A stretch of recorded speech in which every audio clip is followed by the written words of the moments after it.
සත්‍ය හරිම කටුකයි. සුබ සන්ධ්‍යාවක් සර්. මම ඒක දැක්කයි පොඩි ළමයා. ඒක කැතද?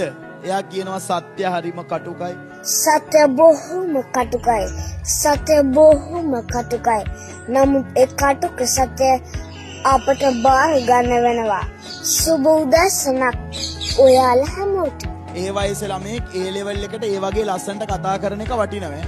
එයාට උගන්නලා තමයි මොකද උගන්නන්න නැතුව ඒ වයසේ පොඩි එකෙක්ට පුළුවන් තනියම හිතලා කරන්න.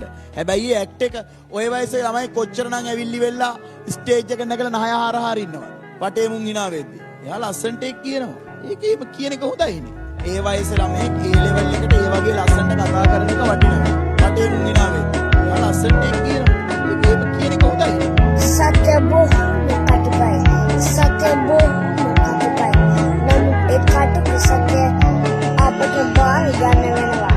සුබ උදැසනක් ඔයාලා හැමෝටම.